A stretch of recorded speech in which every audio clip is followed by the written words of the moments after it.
In a high-stakes Senate Foreign Relations Committee hearing, Secretary of State Marco Rubio faced pointed questions regarding his administration's controversial budget cuts to foreign affairs and the ongoing diplomatic maneuvers with Russia.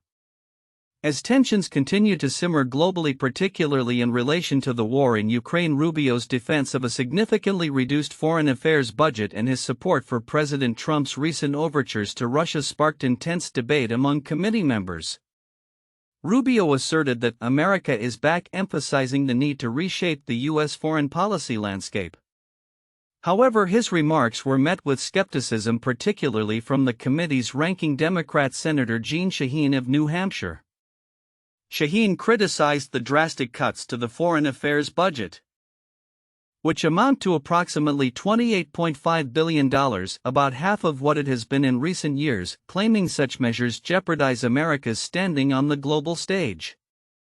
As Elon Musk took a chainsaw to USAID and proposed cutting 83% of foreign programs, China has proposed increasing its diplomatic budget by 8.4%, she stated, warning that the U.S. risks ceding influence to its geopolitical rivals. The dismantling of the U.S. Agency for International Development USAID, a critical player in global humanitarian efforts, has also raised alarms. Rubio's plans to reorganize and downsize the State Department, including potential closures of U.S. embassies, drew sharp rebuke from both sides of the aisle. Republican Chairman Jim Risch of Idaho supported the changes, arguing for much-needed reforms at USAID, while Democratic Senator Brian Schatz of Hawaii lamented the lack of a thoughtful, bipartisan approach to the proposed cuts. In addition to budgetary concerns, the hearing also focused on the administration's diplomatic strategy regarding Russia.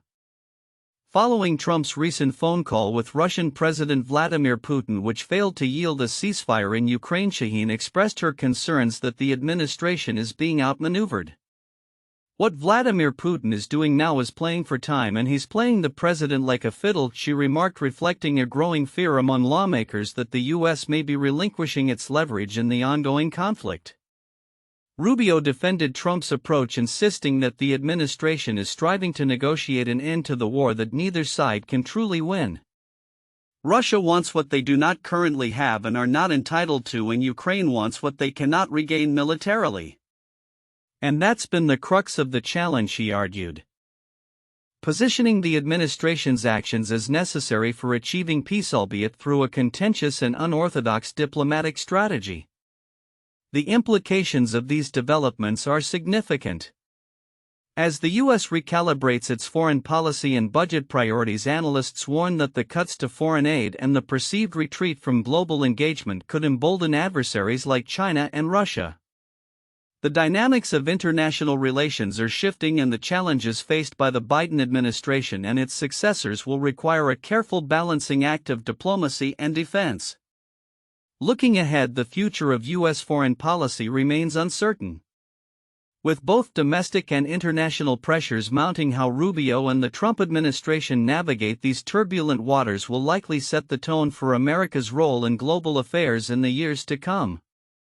As lawmakers continue to grapple with the implications of these policies, the conversation surrounding foreign aid and international diplomacy will undoubtedly remain a focal point in American politics. In a recent interview, Defense Secretary Pete Hegseth found himself at the center of an online storm after making a bold claim regarding his handling of classified information. The former Fox News host insisted that no one takes security clearances and the protection of classified information more seriously than he does. However, this assertion was met with widespread skepticism, particularly in light of his recent controversies surrounding the use of the Signal messaging app for sensitive discussions. During an exchange with Wilkane, a fellow Fox News personality, Hegseth expressed his frustration over the ongoing criticisms he has faced since assuming his role in the Trump administration. "I'm offended by this idea that I don't take classification or I don't take clearances seriously," he stated emphatically.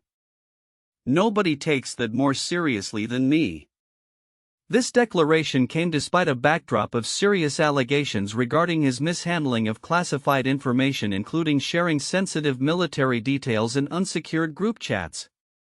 The controversy dubbed Signalgate stems from incidents where Hegseth, along with other members of the Trump administration, inadvertently included a journalist in a group chat discussing operational details of a military strike. The information shared was not only sensitive but highly specific, detailing the timing and nature of military actions. For instance, Hegseth reportedly communicated, "This is when the first bombs will definitely drop," revealing a lack of operational security awareness that starkly contradicted his claims of seriousness regarding classification protocols. Social media users quickly seized on Hegseth's comments, mocking the disconnect between his words and actions. Memes and sarcastic tweets proliferated, questioning his sincerity and highlighting the irony of a top defense official promoting the importance of security clearances while simultaneously engaging in behavior that undermines those very principles. One user quipped, "Says the guy who's been caught twice not following the most basic OPSEC," reflecting a sentiment echoed by many critics. Beyond this specific incident, Hegseth's tenure has been marred by additional controversies, including allegations that he allowed his wife, who lacks the necessary security clearance, to attend meetings with foreign military officials where sensitive information was discussed. Reports have also emerged indicating that he used the Signal app extensively for official Pentagon communications, further complicating the narrative surrounding his management of classified data. As these events unfold, the implications for national security and the credibility of the Trump administration's defense leadership are becoming increasingly pronounced. The Pentagon Inspector General is reportedly investigating Hegseth's actions, and the outcome could have significant ramifications for his position and the trust placed in the military's chain of command. Looking ahead, this situation raises questions about the standards of conduct expected from those in high office, particularly in roles that demand the utmost discretion and adherence to security protocols. As the scrutiny intensifies, it remains to be seen how Hegseth will navigate this turbulent landscape and whether he will be able to restore confidence in his commitment to safeguarding the nation's secrets.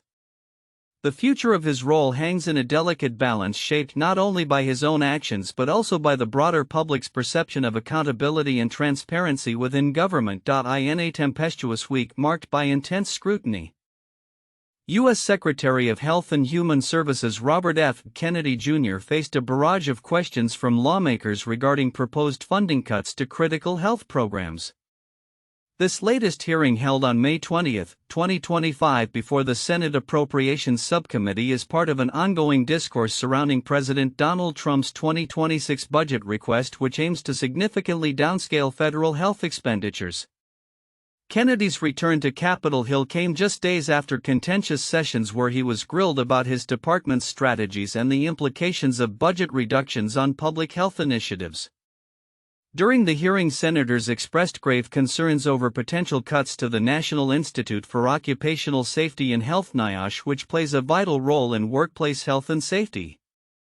Notable Republican lawmakers such as Senator Shelley Moore Capito articulated their apprehensions regarding the elimination of key programs. "I support the president's vision to right-size our government, but eliminating NIOSH programs will not accomplish that goal," she remarked. The proposed budget seeks to cut discretionary funding for the Department of Health and Human Services (HHS) by 26%, with agencies like the National Institutes of Health (NIH) and the Centers for Disease Control and Prevention (CDC) bearing the brunt of these reductions. The NIH alone could see a staggering decrease of nearly $18 billion compared to fiscal year 2025 levels. As Capito noted, the administration's new budget seeks to eliminate what is truly a critical program, highlighting the potential consequences for ongoing medical research and public health infrastructure. Kennedy's responses during the hearing were often combative, particularly when challenged by Democratic senators. Wisconsin Senator Tammy Baldwin engaged in a fierce exchange with him over the allocation of funds for research into rare diseases and cancer. "This is not a game," Baldwin asserted after Kennedy sarcastically downplayed the seriousness of the discussion. Such exchanges underscored the political divisions surrounding health policy and funding priorities. While Democrats expressed frustration at the cuts and their implications, some Republicans offered support for Kennedy's agenda. For instance, Senator John Kennedy of Louisiana pointed out that there's nothing you can do that's going to make many of my Democratic colleagues happy, suggesting a recognition of the polarized environment in which Kennedy operates. Amidst the contentious atmosphere, Kennedy attempted to advocate for the need to protect essential health programs and expressed a willingness to collaborate with lawmakers to restore critical funding. The conversation also turned to pressing public health issues such as a recent measles outbreak that has seen over 1,000 reported cases in the United States this year. Kennedy, who has faced criticism for his anti-vaccine stance, reaffirmed the importance of vaccination as a means to control the spread of measles. "We've done a better job at controlling measles since I came into this agency than any other country in the world," he claimed, while attempting to deflect further inquiries into vaccine safety and effectiveness. As the hearing concluded, it became clear that the ramifications of the proposed budget cuts would reverberate through various health programs, potentially undermining initiatives vital to public health and safety. The White House's push for a leaner government budget has ignited fierce debates among lawmakers, with critics warning of the unintended consequences these cuts could have on American health outcomes. Moving forward, the ongoing discussions around the 2026 budget will likely continue to be a focal point of contention, shaping the future of health policy and funding in the United States. With Kennedy's department undergoing significant restructuring, including a workforce reduction from 82,000 to 62,000 employees, stakeholders are left to ponder the long-term effects on the nation's health landscape as the political and public health arenas remain deeply intertwined. In a striking revelation that underscores the intertwining of politics and finance, recent reports have exposed a pattern of stock sales by high-ranking officials in the Trump administration, raising eyebrows about potential conflicts of interest and the ethical implications of their actions. According to investigative journalism by ProPublica, Transportation Secretary Sean Duffy and Attorney General Pam Bondi appear to have profited from their foreknowledge of impending tariff announcements that caused significant turbulence in the stock market. On February 11, 2025, just 2 days before President Trump unveiled plans for sweeping tariffs on foreign imports, Secretary Duffy sold shares in 34 companies, a move that would ultimately see those stocks plummet in value. The transaction, valued between $90,000 and $650,000, has drawn scrutiny, particularly because it coincided with Trump's announcement on February 13, which sent markets into a downward spiral. As noted in the ProPublica report, this isn't the first time a member of Trump's cabinet has faced such allegations. Duffy is the second cabinet member linked to suspiciously timed stock trades. Duffy's prior experience in Congress, where he advocated for the United States Reciprocal Trade Act, has further complicated the narrative. The legislation closely mirrors Trump's tariff strategy, suggesting that Duffy may have had an unusual level of insight into the administration's economic plans. While a spokesperson for Duffy insisted that an external financial manager handled the trades without his direct involvement, the timing raises significant ethical questions. Attorney General Bondi's actions further illustrate the troubling pattern. On April 2, she liquidated between $1 million and $5 million in shares of Trump Media, the president's social media firm, on the very day Trump announced new tariffs.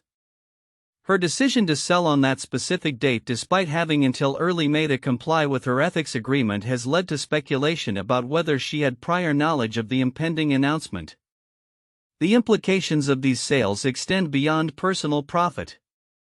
They raise critical questions about the integrity of public officials and their dealings with the stock market, particularly concerning sensitive information that could influence financial decisions.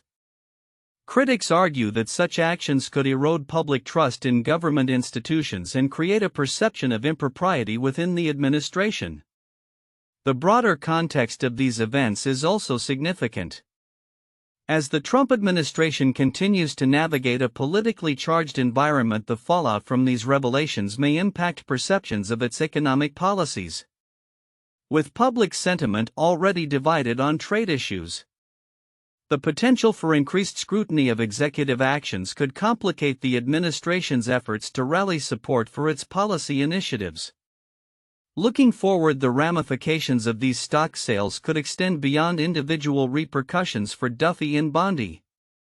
As investigations into their actions unfold, the administration may face increased pressure to implement stricter ethical guidelines to prevent similar occurrences in the future. Moreover, the ongoing debates surrounding tariffs and their economic impact on both domestic and international fronts suggest that this story is far from over, with further developments likely to shape public discourse in the months ahead.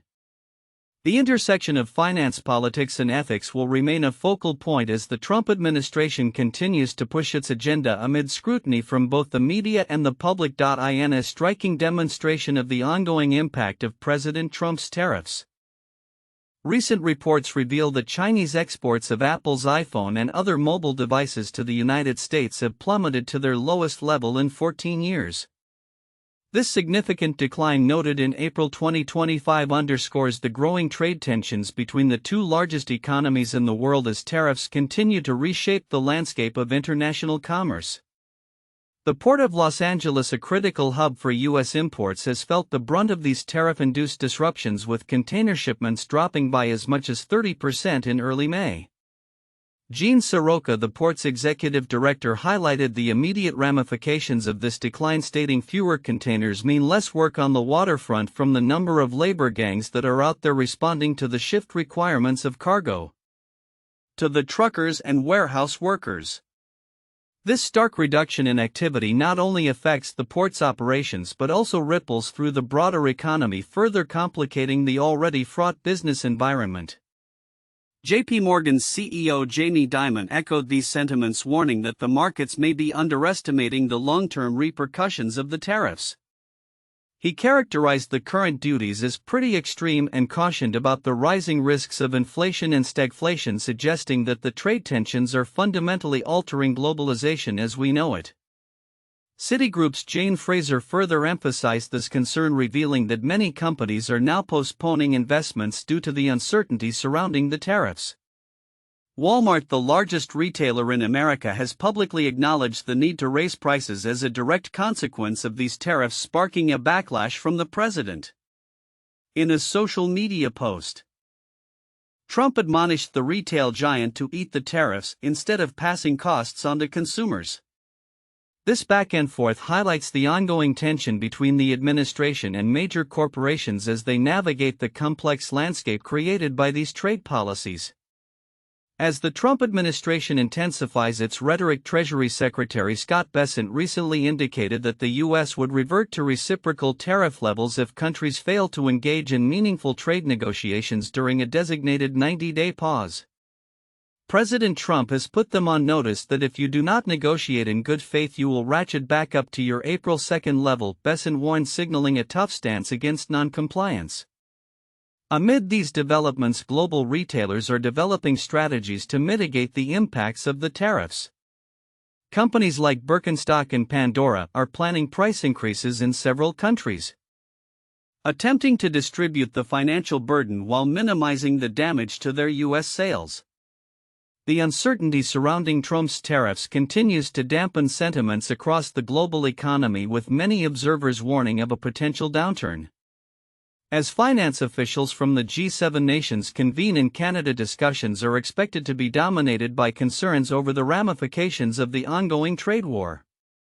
The gathering will also address other pressing issues such as support for Ukraine and the economic practices of China, but the overarching theme is likely to remain the trade tensions instigated by the current U.S. administration.